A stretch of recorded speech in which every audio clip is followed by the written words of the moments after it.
નમસ્કાર વિદ્યાર્થી મિત્રો, આપ સૌનું મારી યુટ્યુબ ચેનલ પર હાર્દિક સ્વાગત છે. આજે આપણે વાત કરવી છે કે જે સ્પર્ધાત્મક પરીક્ષા પ્રાથમિક વિભાગમાં તમે આપી રહ્યા છો, જેમ કે પીએસસી, જવાહર નવોદય, એનએમએમએસ, જ્ઞાન સાધના, તો એ આ બધી પરીક્ષા ઓએમઆર શીટની અંદર તમારે જવાબ ફિલઅપ કરવાના હોય છે. એટલે કે જે રાઉન્ડ છે ABCD વિકલ્પો એને તમારે ફિલઅપ કરવાના હોય છે. તો એ વખતે કેવી કેવી બાબતોની કાળજી લેવી એની ચર્ચા આપણે આ વિડીયોની અંદર કરશું, કારણ કે બહુ અગત્યની છે. કારણ કે આ તમારી જે આન્સર શીટ ઓએમઆરની જે છે એ કોઈ શિક્ષકો દ્વારા તપાસવામાં નથી આવતી, એ સ્કેનર દ્વારા તપાસવામાં આવે છે. એટલે મશીન એ મશીન છે, એટલે એમાં અમુક બાબતોની આપણે કાળજી લેવી પડશે. તો ટૂંક સમયમાં તમારી જે પરીક્ષા આવી રહી છે તો એ પરીક્ષામાં આ બાબતોની કાળજી તમે લઈ શકો એ માટેનો આ વિડીયો છે. બીજી થોડી ચર્ચા કરશું કે પ્રવેશ ખંડની અંદર તમે જ્યારે પ્રવેશ કરો છો ત્યારે તમારે કઈ કઈ બાબતોનું ધ્યાન રાખવાનું છે. હોલ ટિકિટ તમારે ભૂલવાની નથી, કારણ કે તમે જ્યારે પ્રવેશ ખંડની અંદર પ્રવેશ કરશો ત્યારે હોલ ટિકિટ તમારા માટે ખૂબ જરૂરી છે. તો એ બધી ચર્ચા આપણે આ વિડીયોની અંદર કરવાની છે, એટલે વિડીયોને અંત સુધી આપ જોજો, જેથી કરીને નાની નાની બાબતો જે બહુ અગત્યની હોય છે અને ઘણી બધી વખત આપણી બેદરકારીના કારણે એ મિસ થઈ જતી હોય છે, એટલે કે ભૂલાઈ જતી હોય છે અને એનું નુકસાન પણ ઘણી બધી વખત આપણને થતું હોય છે. આ વિડીયોની અંદર આપણે આ તમામ ચર્ચા કરવાની છે, એટલે વિડીયોને અંત સુધી જોજો. તો હવે આપણે કઈ કઈ બાબતોનું ધ્યાન રાખવાનું છે અને 3 ભાગમાં આપણે જોઈએ. સૌથી પહેલા પરીક્ષા પહેલા આપણે કઈ બાબતોનું ધ્યાન રાખવાનું છે. બીજું કે હોલ ટિકિટ તમને મળે ત્યારે કઈ બાબતો આપણે ધ્યાનમાં લેવાની, અને પછી ઓએમઆર જે સીટ છે એ કેવી રીતે ભરવી. સૌથી પહેલા આપણે જોઈએ પરીક્ષા પહેલા ધ્યાનમાં રાખવાની બાબતો. તો પરીક્ષા પહેલા કઈ બાબતોનું આપણે કાળજી લેવાની છે, એમાં સૌથી પહેલા જુઓ, પરીક્ષા માટેની હોલ ટિકિટ શાળામાંથી મેળવી લેવી. કારણ કે હોલ ટિકિટ હશે તો જ તમને પરીક્ષા ખંડની અંદર પ્રવેશ મળશે. એટલે પરીક્ષા માટેની હોલ ટિકિટ તમારે જે તે શાળામાંથી તમે ફોર્મ ભર્યું છે ત્યાંથી મેળવી લેવી. બીજું, સમય ધ્યાનમાં રહે એ માટે શક્ય હોય તો ઘડિયાળ સાથે લેવી, અને ધ્યાન રહે સ્માર્ટ વોચ માન્ય નથી. એટલે કે આપણે ત્યાં તમે જે વર્ગખંડમાં પરીક્ષા આપતા હશો એ શાળાની અંદર સમયે સમયે બેલ પડતો જ હશે, પરંતુ તમને સમયનું આયોજન રહે, પૂરતા સમયની અંદર તમે તમામ પ્રશ્નોના જવાબ આપી શકો, કોઈ ઉતાવળ ન થાય, વહેલું પૂરું ન થઈ જાય, એ માટે સમય તમારા ધ્યાનમાં રહે એ માટે તમારે ઘડિયાળ સાથે લઈ જવી એ સારી બાબત છે. પણ ખાસ અહીંયા ધ્યાન શું રાખવાનું છે કે સ્માર્ટ વોચ માન્ય નથી, એટલે સ્માર્ટ વોચ ન લઈ જવી, સાદી ઘડિયાળ લઈ જવી. 2 કે 3 બ્લુ અથવા બ્લેક પેન સાથે રાખવી. કેમ? કદાચ કોઈ પેન આપણી જે ચાલુ હોય એ કદાચ બગડે, બંધ થઈ જાય, તો આપણે તરત જ સમય બગડ્યા વગર બીજી પેન હોય તો આપણે તરત એનો ઉપયોગ કરી શકીએ. જરૂર જણાય એવું હોય તો પાણીની બોટલ લઈ જઈ શકશો, પણ બોટલ જે છે એ પારદર્શક હોવી જોઈએ, એટલે કે તમને પાણી દેખાવું જોઈએ, આરપાર દેખાય એવી પારદર્શક બોટલ હોવી જોઈએ. આ બાબતો આપણે પરીક્ષા પહેલા ધ્યાનમાં રાખવાની છે. હવે જોઈએ કે હોલ ટિકિટ તમને મળે છે ત્યારે કઈ બાબતો ધ્યાનમાં રાખશો. તો હોલ ટિકિટ મળે ત્યારે તમારે ખાસ હોલ ટિકિટને જોઈ લેવાની છે. હોલ ટિકિટમાં કઈ કઈ બાબતો હશે એની આપણે થોડીક અહીંયા વાત કરીએ. તો આવી રીતની હોલ ટિકિટ હશે, એમાં સૌથી અહીંયા પહેલા તમારો કન્ફર્મેશન નંબર હશે, કે તમે જે ફોર્મ ભર્યું છે એ ફોર્મનો કન્ફર્મેશન નંબર અને તમારી હોલ ટિકિટનો કન્ફર્મેશન નંબર બંને સેમ હશે. નેમ ઓફ સ્ટુડન્ટ, અહીંયા તમારું નામ હશે. તમે જ્યારે ફોર્મ ભરતી વખતે જે નામ લખ્યું હશે એ રીતનું અહીંયા તમારું નામ હશે. એની નીચે છે name of school and address, એટલે કે તમે જે શાળામાંથી ફોર્મ ભર્યું છે એ શાળાનું નામ હશે. અહીંયા તમારો કઈ શાળામાં નંબર છે એનું નહીં, તમે જે શાળામાંથી ફોર્મ ભર્યું છે એ શાળાનું નામ અને એનું સરનામું હશે. નીચે અહીંયા છે મીડિયમ, તમે કયા માધ્યમમાં પરીક્ષા આપવા માંગો છો. તો અહીંયા ગુજરાતી છે તો તમારું પેપર જે છે પ્રશ્નપત્ર એ ગુજરાતીમાં આવશે. જો ઇંગ્લિશ મીડિયમ હોય તો ઇંગ્લિશમાં આવશે. એ ખાસ ચેક કરી લેવું. તમે ગુજરાતી મીડિયમમાં ભણતા હોય ને ઇંગ્લિશ મીડિયમ ભૂલથી થઈ ગયું હશે તો તમારું પેપર ઇંગ્લિશ મીડિયમનું આવશે, એટલે એ જોઈ લેવું. સીટ નંબર, તમારો જે સીટ નંબર હશે એ સીટ નંબર અહીંયા લખેલો હશે. કેટેગરી, તમે કઈ કેટેગરીમાં ફોર્મ ભર્યું છે, જનરલ, SC, ST, PH, તો એ અહીંયા લખેલું હશે. ડેટ ઓફ બર્થ, તમારી જન્મ તારીખ અહીંયા હશે. અહીંયા ઉપર તમારો પાસપોર્ટ સાઇઝનો ફોટો. આ કયો ફોટો હશે કે તમે અપલોડ કરતી વખતે જે ફોટો અપલોડ કર્યો હશે એ ફોટો હશે અને એની નીચે અહીંયા સહી હશે. હવે ઘણી બધી વખત એવું બનશે કે તમારો જે અપલોડ કરેલો ફોટો ઘણી બધી વખત અહીંયા સરખો દેખાતો નહીં હોય, તો એવા સંજોગોમાં તમારે શું કરવાનું છે, તો અહીંયા નીચે જો આ ખાલી જગ્યા છે, અહીંયા લખેલું છે a fix passport size photo here, એટલે કે અહીંયા પાસપોર્ટ ફોટો તમારે ચોંટાડવાનો છે. પણ ક્યારે ચોંટાડવાનો છે કે આ ઉપરનો જે ફોટો છે એ તમારો યોગ્ય સરખો દેખાતો ન હોય તો અહીંયા ફોટો ચોંટાડવાનો અને એની ઉપર આચાર્યના સહી અને સિક્કા કરવાના છે. પછી આગળ ડેટ ઓફ એક્ઝામ, કઈ તારીખે તમારી એક્ઝામ છે એ અહીંયા લખેલું છે. આ હોલ ટિકિટમાં 22 ફેબ્રુઆરી 2025 આ NMMS ની એક્ઝામ છે, તો એ તારીખ, એનો સમય કયો છે તો કે બપોરના 12 થી 3 PM, એટલે કે બપોરના 12 થી 3 કલાકનો પેપર છે. વેન્યુ ઓફ એક્ઝામિનેશન સેન્ટર, એટલે કે તમારો પરીક્ષાનું સ્થળ, તો પરીક્ષાનું સ્થળ અહીંયા છે the Birla and Harjivan Das high school, station road, Dhandhuka, Ahmedabad. અને એ શાળાની અંદર તમારો કયા નંબરના બ્લોકમાં નંબર છે, બ્લોક નંબર 3. તો આ તમારું ખાસ અગત્યનું પરીક્ષા સ્થળની માહિતી તમને અહીંથી મળી ગઈ. એની નીચે જોઈએ તો અહીંયા છે signature of the invigilator at the examination centre. અહીંયા તો અહીંયા કોની સહી આવશે, સુપરવાઇઝરની સહી. બાળકો ખાસ ધ્યાન રાખજો કે આ સુપરવાઇઝર સહી કે તમે જે પેપર આપો છો ત્યારે જે સુપરવાઇઝરમાં છે એની સહી અહીંયા લેવાનું ભૂલવાનું નથી. આ ખાસ અગત્યનું છે. શા માટે કે ઘણી બધી વખત એવું થાય કે તમારું OMR શીટ ખોવાઈ જાય એવા સંજોગોમાં તમે પરીક્ષા આપી છે કે નથી આપી એનો પુરાવો કયો, તો આ તમારી હોલ ટિકિટ છે. એમાં જો સુપરવાઇઝરની સહી હોય તો એ પુરાવો બને છે કે તમે પરીક્ષા આપેલી છે. અહીંયા signature of the candidate at the examination centre, અહીંયા તમારી પોતાની સહી આવશે. અહીંયા signature of the head of the school with office seal, એટલે કે તમે જે શાળામાં ભણો છો એ શાળાના આચાર્ય, એની સહી અને સાથે સિક્કો અહીંયા મારવાનો છે. એટલે સહી અને સિક્કો બંને મારીને આ હોલ ટિકિટને તમારે લઈ જવાની છે. ઇન્સ્ટ્રક્શન ટુ ધ કેન્ડિડેટ્સ, થોડીક અહીંયા સૂચનાઓ છે, એ સૂચનાઓને આપણે જોઈ લઈએ. પહેલી સૂચના છે પરીક્ષાના સમય કરતા 60 મિનિટ પહેલા પરીક્ષા કેન્દ્ર ઉપર તમારે પહોંચી જવાનું છે. ત્યાં તમારો પરીક્ષા ખંડમાં રોલ નંબર જોઈ ત્યાં તમારે બેસી જવાનું. બીજું, વિદ્યાર્થી પોતાની પાસે મોબાઈલ ફોન, કેલ્ક્યુલેટર, ગાણિતિક ટેબલ કે અન્ય વીજાણુ યંત્રો સાથે રાખી શકશે નહીં. એટલે કોઈ પણ પ્રકારની ઇલેક્ટ્રોનિક વસ્તુ, એટલે કે સ્માર્ટ વોચ પણ આની અંદર આવી જાય છે, એ પણ તમે સાથે લઈ જઈ શકશો નહીં. સાથે છે બિન અધિકૃત સાહિત્ય. બાળકો અહીંયા તમે શું કરો છો, ઘણી બધી વખત કે રફ કામ કરવા માટે તમે સાથે કોરું પેજ લઈ જાઓ છો. એ કોરું પેજ પણ સાથે લઈ જઈ નહીં શકો અને લઈ પણ નહીં જવું, કારણ કે તમે જ્યારે લઈ જાઓ છો ત્યારે એ પેજ કોરું છે, પણ એની અંદર તમે ગણતરી કરશો પછી થોડી સમય પછી જો સુપરવાઇઝરનું ધ્યાન જાય તો એ કાગળ તમારા માટે કેવું બની જશે કે ભાઈ એ તમે ચોરી કરીને બહારથી લઈને આવ્યા છો. એટલે આવું કોઈ પણ પ્રકારનું કાગળ લઈ ન જવું.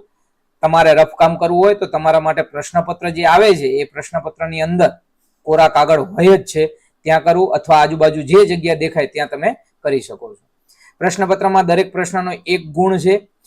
અલગ અલગ નવોદયની પરીક્ષા આવતી હોય તો એની અંદર એક પ્રશ્નનો 1.25 માર્ક્સ હોય છે, 1.25 હોય છે. અહીંયા 1 ગુણ છે, એની માહિતી તમને આપી છે. પ્રવેશ પત્રમાં આપેલ સીટ નંબર, OMR તથા પ્રશ્નપત્ર ઉપર લખો. તમારો જે સીટ નંબર છે એ તમારે OMR સીટ, એટલે તમારે જે રાઉન્ડ ફિલઅપ કરવાના છે એ, અને પ્રશ્નપત્ર ઉપર લખવાનો છે. તમામ પ્રશ્નો કેવા છે, વૈકલ્પિક છે. અને કેટલા વિકલ્પ આપેલા હશે, 4. તમને એવું લાગે કે દરેકના 4 વિકલ્પ હોય, ના, ઘણી બધી પરીક્ષામાં 5 વિકલ્પ આપેલા હોય છે, પણ આપણી જે આ પરીક્ષા છે એમાં કેટલા વિકલ્પ છે, 4 વિકલ્પ છે. જવાબ આપવા માટે બ્લુ અથવા કાળી પેનનો ઉપયોગ કરવો, આગળ આપણે વાત થઈ ગઈ. નિરીક્ષકની સૂચનાને આપણે ધ્યાનમાં લેવાની છે. OMR પર આપેલ સૂચનાઓ કાળજીપૂર્વક આપણે એનો અભ્યાસ કરવાનો છે. જો અહીંયા છે વિદ્યાર્થીનો ફોટો અસ્પષ્ટ કે ના હોય તો જ પ્રવેશ પત્ર હોલ ટિકિટમાં આપણે વિદ્યાર્થીનો ફોટો ચોંટાડવાનો છે, બાકી ચોંટાડવાનો નથી. અને ચોંટાડીને આચાર્યના સહી અને સિક્કા કરવાના છે. બાકી કોઈ તમારા વિદ્યાર્થીની જે વિગત છે એમાં કોઈ ભૂલ લાગે તો તમારે તરત જ રાજ્ય પરીક્ષા બોર્ડનો સંપર્ક કરવાનો છે. બાકી બીજી કોઈ માહિતી અહીંયા એક આ માહિતી કે પીવાના પાણીની બોટલ સાથે રાખી શકશો, પણ કેવી? પારદર્શક બોટલ તમે સાથે લઈ જવાની છે. આ વાત થઈ આપણે હોલ ટિકિટની. હોલ ટિકિટ આવે એટલે આ ખાસ તમારે જોઈ લેવું, જેને એડમિટ કાર્ડ પણ આપણે કહેતા હોઈએ છીએ. હવે જોઈએ કે OMR શીટ કેવી રીતે ભરવી અને ત્યારે કઈ કઈ કાળજી રાખવાની છે. વર્ગખંડમાં તમે પ્રવેશ કરો છો ત્યારે તમને પ્રશ્નપત્ર અને OMR શીટ આવી રીતની OMR શીટ હશે. તો ત્યારે કઈ બાબતોને આપણે કાળજી રાખશું? તો સૌથી પહેલાં તમારા હાથમાં પ્રશ્નપત્ર આવે ત્યારે એના તમામ પાના તમારે જોઈ લેવા કે કોઈ પાનું વચ્ચે કોરું નથી ને.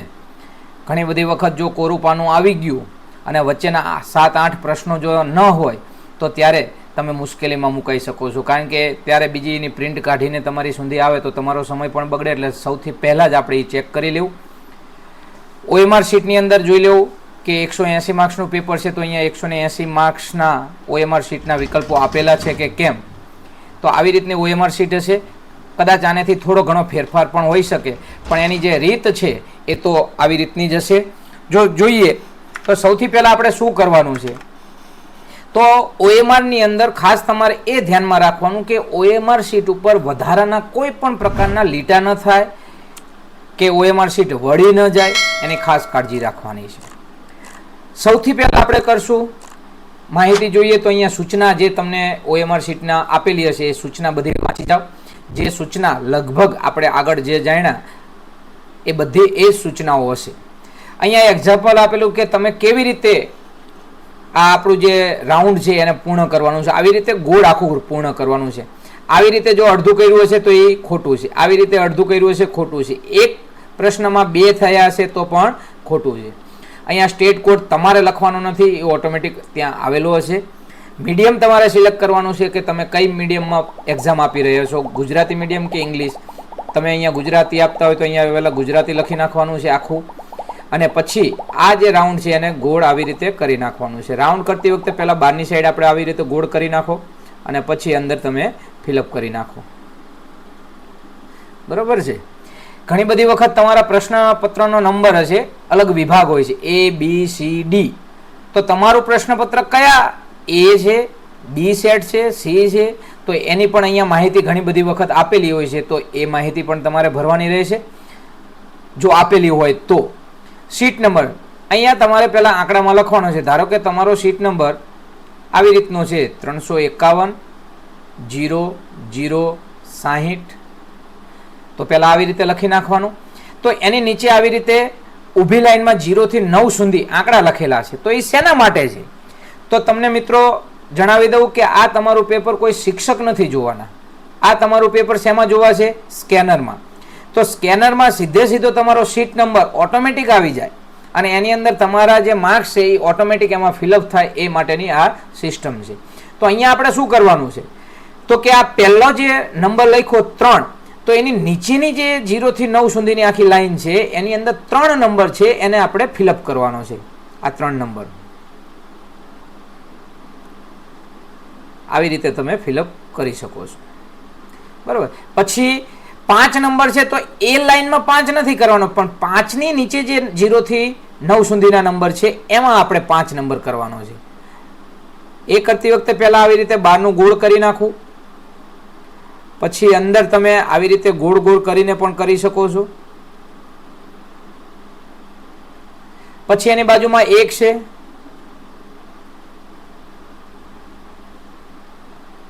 અથવા આવી રીતે આડું આડું કરીને લીટા કરીને પણ તમે ફિલઅપ કરી શકો છો. પણ ધ્યાન આપણે શું રાખવાનું છે કે ગોળ રાઉન્ડની બહારે આપણે લીટું જવું જોઈએ નહીં. પછી 0 છે,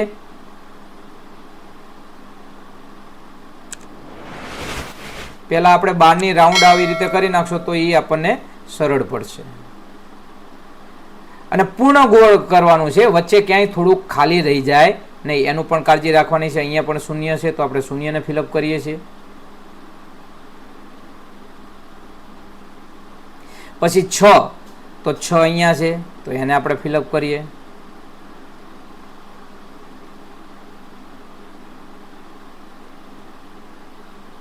પછી 0, તો આ લાઈનમાં એની જ લાઈનમાં 0 ને આપણે ફિલઅપ કરીએ.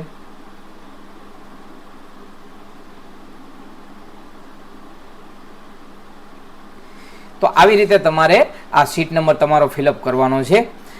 હવે અહીંયા લખ્યું છે સિગ્નેચર ઓફ કેન્ડિડેટ. અહીંયા તમારી સહી કરવાની છે વિદ્યાર્થીની. અહીંયા ઇન્વિગિલેટર સિગ્નેચર એટલે અહીંયા કોની સહી આવશે? સુપરવાઇઝરની. એ સુપરવાઇઝર તમારા ક્લાસમાં જે હશે એ અહીંયા સહી કરશે. આટલી બાબતો આપણે ખાસ કાળજી રાખવાની છે. શાંતિથી કોઈ ઉતાવળ ન કરવી. ઉતાવળની અંદર ઘણી બધી વખત જો આ તમારી OMR શીટમાં લીટો થઈ જાય તો પણ તકલીફ પડશે. હવે આપણે પ્રશ્નો લખવાના, પ્રશ્નોના જવાબ આપણે રાઉન્ડ કરવાના શરૂ કરીએ.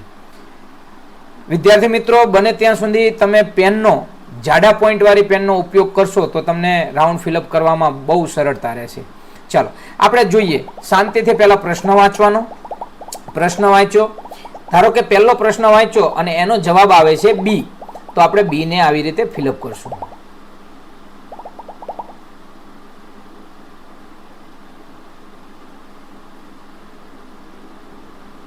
શાંતિથી કરવાનું, જેથી કરીને બારે પણ લીટો ન જાય, બીજા ખાનામાં પણ ન થઈ જાય ઉતાવળમાં, એ ધ્યાન રાખશું. પછી બીજો પ્રશ્ન લઈએ. બીજા પ્રશ્નની અંદર સી આવે છે તો આપણે સી ને ફિલઅપ કરીએ.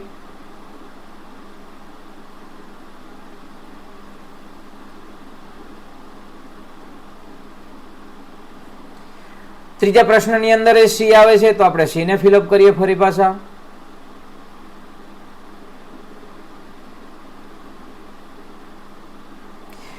હવે ક્યારેક એવું બનશે ચોથો પ્રશ્ન તમને આવડતો નથી એટલે તમે થોડી ગણતરી વધારે કરવી પડે એવી છે, એટલે તમે સમય બગડે નહીં એટલે અત્યારે એને સ્કીપ કરી દો છો. તો તમે તમારા પ્રશ્નપત્રની અંદર ટીક કરજો કે તમારે ચોથો પ્રશ્ન લખવાનો બાકી છે. નહીં કે OMR શીટમાં આવી રીતે કોઈ ટીક કરતા નહીં. આપણે OMR શીટમાં કોઈ જ રાઉન્ડ ફિલઅપ કરવા સિવાય કોઈ જ વધારાના લીટા કરવાના નથી. એટલે આવી રીતે કોઈએ લીટો કરવો નહીં. પ્રશ્નપત્રની અંદર જે પ્રશ્ન બાકી રાખો છો એના માટે યાદ રાખવા માટે લીટો કરવાનો છે. પછી આગળ હવે જ્યારે પાંચમા પ્રશ્નનો તમે જવાબ આપશો ત્યારે ખાસ કાળજી રાખવી પડશે.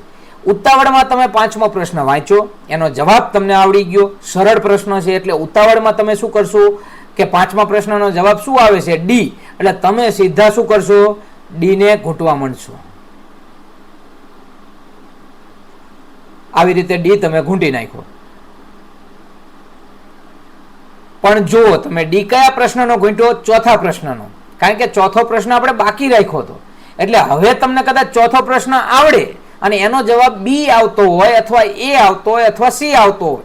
ડી આવતો હોય તો પ્રશ્ન નથી, પણ ABC માંથી આવતો હોય, તમને આવડી ગયું હશે પણ તેમ છતાં તમને માર્ક્સ મળશે નહીં. કારણ કે એકની અંદર ધારો કે એ આવે છે તો તમે એ ફિલઅપ કરશો તો શું થશે? એક જ પ્રશ્નમાં બે તમે જવાબને રાઉન્ડ અપ કર્યા છે તો એ માન્ય ગણાશે નહીં. એટલે આવી રીતે તમે જ્યારે વચ્ચે પ્રશ્ન કોઈ મૂકી દો છો તો એ મૂકેલા પ્રશ્ન વખતે ખાસ ધ્યાન રાખવાનું કે તમારે પ્રશ્નનો નંબર જોઈને એની સામેના પ્રશ્નના OMRના વિકલ્પમાં તમારે રાઉન્ડ અપ કરવાનું છે. એટલે પાંચમા પ્રશ્નનો જવાબ હોય તો પાંચમા પ્રશ્નની અંદર આવી રીતે તમારે ફિલઅપ કરવાનું છે. જો કે આવો વચ્ચે તમે કોઈ પ્રશ્ન મૂકો કે ન મૂકો, પણ જ્યારે જવાબ OMR શીટમાં પ્રશ્નનો જવાબ ગણીને જ્યારે જવાબ ફાઇનલ આવી જાય ત્યારે OMR શીટમાં તમે રાઉન્ડ અપ કરો, ફિલઅપ કરો, ત્યારે પ્રશ્ન નંબર એક વખત જરૂર જોઈ લેજો મિત્રો. ઘણી બધી વખત તમે મૂક્યો નથી પણ શું થાય ઉતાવળમાં ચલો પાંચમાનો જવાબ આપ્યો, હવે છઠ્ઠાનો આપવા જાવ છો, અહીંયા ડી હતો ને અહીંયા એ આપવાનો છે તો ઘણી બધી વખત અહીંયા દૂર થઈ જાય છે એ અને ડી, તો અહીંયા થઈ જશે તો પણ એક જ પ્રશ્નની અંદર બે વિકલ્પ થઈ જશે. તો તમને આવડતું હશે તો પણ તમારા માર્ક્સ એ મળશે નહીં. બરોબર? તો આવી રીતે તમારે 180 પ્રશ્નના જવાબ આપવાના છે. કોઈ જ પ્રશ્ન બાકી રાખવાનો નથી.